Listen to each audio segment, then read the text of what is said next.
13 বছর বয়সী একটি বাচ্চা মেয়ে অপহরণ হয়। এরপর দুইজন নরপিসার তার সঙ্গে অমানবিক নির্যাতন করে। এই দুই ছেলে আবার মন্ত্রীর ছেলে ছিল।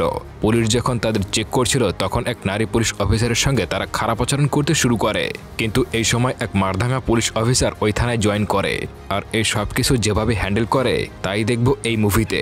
এক রাতের মধ্যেই এমপি এবং তার ছেলেদের ক্যারিয়ার পুরোপুরি ধ্বংস হয়ে যায়। আর ওই দুই ছেলের যে অবস্থা করে তা দুই চোখে দেখতেও সাহসের দরকার হবে।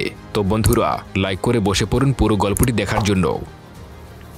মুভির শুরুতেই দেখা যায় কয়েকজন গুন্ডা একজন সম্পর্কে বলতে থাকে সে আসলে হিরো অথবা ভিলেন। তখনই লোকটা বলতে শুরু করে, যারা যুদ্ধ পছন্দ করে তাদেরকে আমি ঘৃণা করি, যারা যুদ্ধক্ষেত্র থেকে পালিয়ে যায় তাদেরকেও আমি ঘৃণা করি। আমার সবথেকে বেশি পছন্দ শত্রুদের চোখের পানি আর রক্ত। আমি যখন যুদ্ধক্ষেত্রে পদার্পণ করি তখন কোনো ক্ষমা করি না।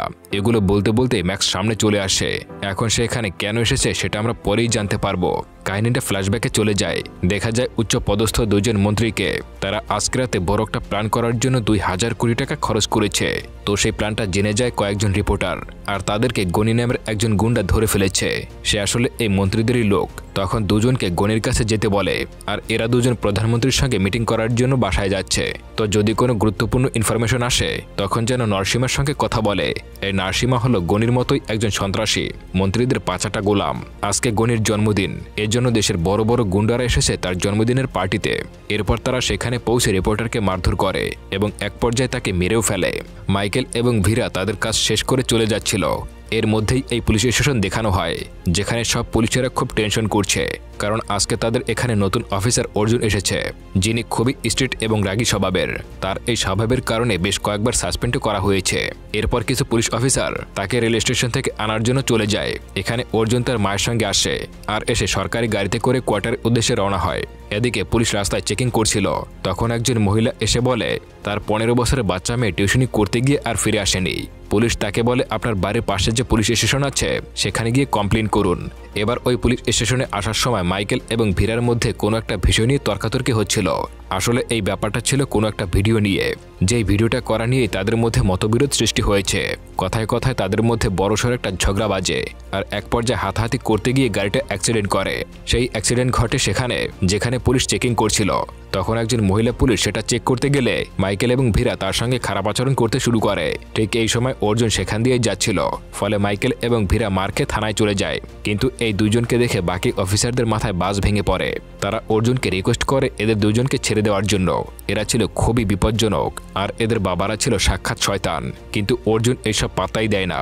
আগামীকাল সকাল পর্যন্ত এদের কাউকে যেন জেল থেকে বের না হতে দেওয়া হয় এবং এদের নামে দ্রুত এফআইআর ধার্য করার আদেশ দিয়ে সেখান থেকে চলে যায়। ঠিক এই সময় লুথার নামের একজন অফিসার অর্জুনকে বলে, স্যার, আমি আর আমার এক বন্ধু মিলে এই এমএলএ ছেলেদেরকে গ্রেপ্তার করেছিলাম, কারণ এর আগেও এরা মদ খেয়ে ড্রাইভ করছিল আর অ্যাক্সিডেন্ট করেছিল। কিন্তু এই গ্রেফতারের পর তারা আমার বন্ধুকে মেরে ফেলে আর তার স্ত্রীকে তার চোখের সামনে নির্যাতন করে তাকেও মেরে ফেলে। আমি কিছুই করতে পারিনি। এই সকল দুঃখ সহ্য করার জন্যই তারা আমাকে বাঁচিয়ে রেখেছে। তাই নিজের জন্য না হলেও বাকিদের কথা ভেবে দয়া করে আপনি এদের সবাইকে ছেড়ে দিন। অর্জুন এইবার বেশ গভীর চিন্তায় পড়ে যায়। অর্জুন স্টেশন থেকে চলে যাওয়ার পর সব অফিসাররা চলে যাচ্ছে। শেষে শুধুমাত্র রানা নামের একজন কনস্টেবল থেকে যায়। এদিকে জেলে তাদের দুজনের মধ্যে আবারও হাতাহাতি শুরু হয়ে যায়, কারণ মাইকেল জানতে পেরেছে ভীরা তার 15 বছর বয়সী বোনের সঙ্গে খারাপ কাজ করে তার ভিডিও তৈরি করেছে। ঠিক তখনই রানা জানতে পারে তার স্ত্রী অসুস্থ এবং তাকে হাসপাতালে ভর্তি করা হয়েছে।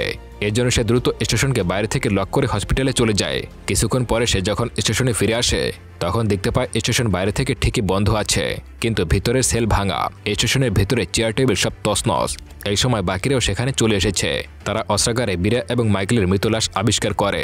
এই সময় তারা কি করবে কিছুই বুঝতে পারছিল না। তখন ফোন করে অর্জুনকে সব জানিয়ে দেয়।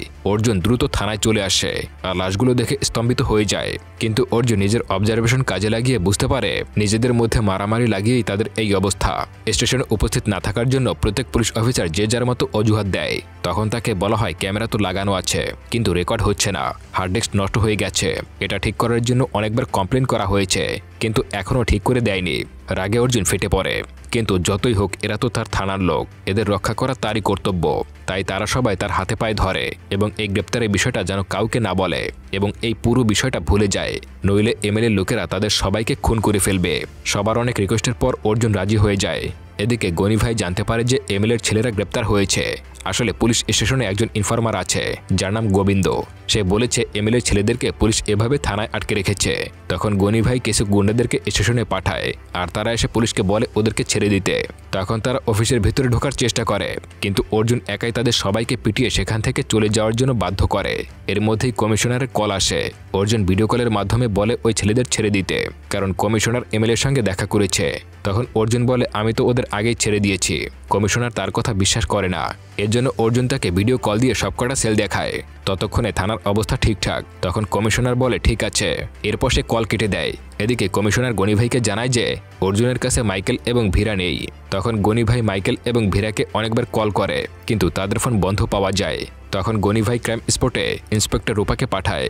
রূপা স্টেশনে আসে, কিন্তু অর্জুন ততক্ষণে অফিস সব ঠিকঠাক করে ফেলেছে। রূপা দেখতে পায় সবকিছু ক্লিয়ার, কিন্তু তবুও সে সবকিছু চেক করতে থাকে। অর্জুনের থানায় এভাবে তদন্ত হচ্ছে দেখে অর্জুন তাকে খোঁচা মেরে কথা বলতে থাকে, কিন্তু রূপা মেঝেতে কিছু রক্ত দেখতে পায়। সে কৌশলে তার জুতায় রক্ত লাগিয়ে নেয়, যাতে করে সে বাইরে গিয়ে ডিএনএ টেস্ট করে জানতে পারে এই রক্ত মাইকেল অথবা ভীরার কিনা। তাহলে নিশ্চিত হওয়া যাবে যে অর্জুন তাদের সঙ্গে খারাপ কিছু করেছে। অপরাধীকে আইনের বাইরে হত্যা করার রেকর্ড অর্জুনের অনেক আছে, কিন্তু হঠাৎ করে বাইরে প্রচণ্ড বৃষ্টি হয়ে যায় আর পানিতে ওই রক্ত ধুয়ে যায়। এখান থেকে বের হয়ে গনি ভাইকে কল করে আর বলে তার তো জয়েনিং কালকে থেকে, এখন স্টেশনে কি করছে। তখন গনি বুঝতে পারে যে কিছু একটা গোলমাল আছে। তাই সে এবং রূপা তাদের লোকজনকে ওই অফিসের বাইরে মোতায়েন করে, যাতে যখনই তারা মাইকেল এবং ভীরাকে দেখতে পারবে তখনই হামলা করে ছিনিয়ে নিতে পারে। রূপা সেখানে গিয়ে বলে এখনও তোমাদের ছেলেদের খোঁজ মেলেনি, মানে তাদেরকে থানার মধ্যেই লুকিয়ে রাখা হয়েছে। গনি তার ছোট ভাই রেড্ডিকে পুলিশ স্টেশন থেকে মাইকেল আর ভীরাকে ধরে আনতে পাঠায়। এদিকে গোবিন্দর ফোন চেক করে দেখা যায় যে গনি তাদেরকে মেসেজ দিয়েছে যে ভীরা আর মাইকেল জেলেই আছে, কিন্তু গোবিন্দ তাদের মৃত্যুর খবর এখনও তাদেরকে জানায়নি। অর্জুন তখন গোবিন্দকে একটা ছেলের মধ্যে আটকে রাখে। এদিকে রেড্ডি অফিসে আসে হামলা করার জন্য। অর্জুন অন্যদেরকে বলে তুমি গাড়ি নিয়ে ওদের মনোযোগ অন্যদিকে সরাও, যাতে করে আমি লাশ ডিসপোজাল করতে পারি। শ্যাম নামের একজন অফিসারকে বলে তুমি ওদের গাড়ির জঙ্গলের পথ দিয়ে দূরে নিয়ে যাবে। শ্যাম অর্জুনকে বলে জঙ্গলের ভেতরে পুরনো একটা কাঠের ব্রিজ আছে, সেটা তো আমি পার হতে পারবো না। অর্জুন তখন নিজেই গাড়ি ড্রাইভ করে ধীরে ধীরে ব্রিজটা পার করে দেয়। ব্রিজ পার করে শ্যাম ধীরে ধীরে পাঞ্জা শপে চলে যায় আর অর্জুন দ্রুত থানায় চলে আসে। রাস্তায় কিছু গুন্ডা অর্জুনকে আক্রমণ করে, কিন্তু অর্জুন তাদের সবাইকে শুইয়ে ফেলে।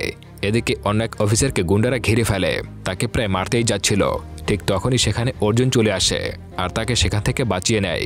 এই মারামারির সময় সনু নামের একজন গুন্ডা অর্জুনের গাড়িতে লুকিয়ে পড়ে। মার খেয়ে রেড্ডির অবস্থা খুব খারাপ হয়ে যায়। তখন তার কাছে একটা ফোন আসে। ফোনটা রিসিভ করে অর্জুন বলে আমার কাছে তোদের ছেলে নেই, আমি ওদের অনেক আগেই ছেড়ে দিয়েছি। তবে আর যদি গুন্ডা পাঠাস তাহলে তোকে আর তোর ছেলেদেরকে খুঁজে খুঁজে মারবো। এদিকে রূপা মাইকেল আর ভীরার গাড়ি ট্র্যাক করার জন্য পাঞ্জা শপে চলে যায়। অর্জুন আগে থেকে জানতো রূপা লোকেশন ট্র্যাক করবে, তাই সে জেনে বুঝে এই কাজ করেছে। এদিকে দাস আর ভীরান তাদের লাশ খুঁজতে থাকে। দাস তখন বলতে থাকে ওদের লাশ ভুল করে আমি ওদের গাড়ি ডিকেতে রেখে দিয়েছিলাম। আর এদিকে গাড়ি হলো পাঞ্জা শপে। এটা শুনে তারা খুবই টেনশনে পড়ে যায় আর অর্জুনকে ফোন দেয়। গনি আর রূপা ভাবে গাড়ি তো পাঞ্জা শপে, তাহলে ছেলেরা কোথায়? তারা বুঝতেই পারছিল না ডিকিতে লাশ আছে। অর্জুন দাসকে বলে তুমি পাঞ্জা শপে গিয়ে রূপার উপরে নজর রাখো। পাঞ্জা শপের মেকানিক এসে ডিকিতে লাশ দেখতে পায়, কিন্তু ভয়ের কারণে সে কাউকেই কিছু বলে না। পুলিশ এই যাত্রায় বেঁচে যায়। তখন গনি নিজে থানায় গিয়ে ছেলেদের বের করে আনতে চায়। রূপা বলে অর্জুন এটাই চায় যে তুমি থানায় যাও আর ও তোমাকে গ্রেপ্তার করতে পারবে। তার কথায় গনি থেমে যায় আর ওখানে বসে প্ল্যান করতে থাকে। আর এইসব খবর দাস অর্জুনকে দিচ্ছিল। এদিকে কৌশলে অর্জুন তার মাকে কিছু বন্ধুদের সঙ্গে হাসপাতালে পাঠিয়ে দেয় নিরাপত্তার জন্য। কিন্তু এই পর্যায়ে রূপার লোকজন গোবিন্দর পরিবারকে তুলে নিয়ে যায়, যে কিনা ছেলে বন্দী আছে। এই খবর শুনে গোবিন্দ অর্জুনের হাতে পায়ে ধরতে থাকে। তখন অর্জুন গোবিন্দকে ছেলে আটকে রেখে নিজেই বেরিয়ে পড়ে তার পরিবারকে উদ্ধার করার জন্য।